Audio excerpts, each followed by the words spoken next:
Chiautamtare, Samaniga, Chirapuro, After Chirapuro, Tansula,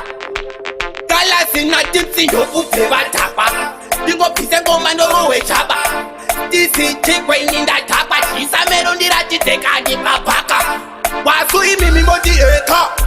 Wasu, Eka, Nikati Wasu Mimoti Eka, Wasu, Eka, with the Pachokuri Kupisa Direlefukat. Mungo dire makupa chetenge kumeteka pate wipate dine kengarang tape yala neshani niko patino kara sama time mingo depende mangongongo my DJ never stop music tiya posere mangongongo kanazimo koza kutambire muduse mukorona imbo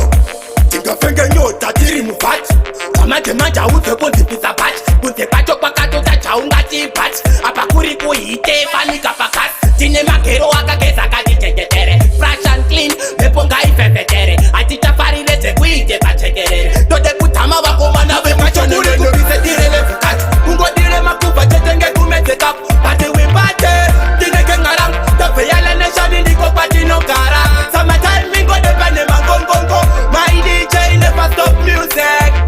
tiya posere mangongongo nanazimo za kutambire muduse uye kupate until we knock down summertime video pull up down every ghetto youth uptown to downtown after party in a show to Cape Town bakudiwe wado tapa padapa siko suro sauye sabaka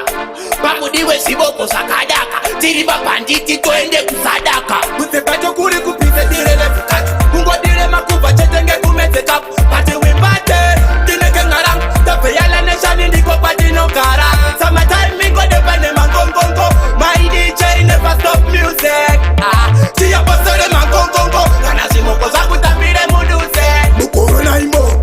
tinga fenge nyota tiri mufati kamate manja uze kunzi pisa patch kunze pacho pakato tachaunga chipatch apa kuri kuhite panika pakasi tine makero akageza kati tetetere fresh and clean meponga ifefetere atita fari leze kuite pachekerere tode kutama wakomana vepacho nurekurise direle fukati ungo dire makupa chetenge kumeteka pate wipate dine kengarang tape yale neshani ndiko patino kara sama time mingo depende mangongongo my DJ never stop music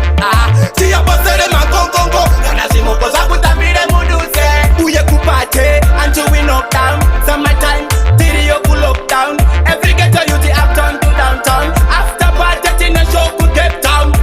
bakudiwe wado tapa padapa siko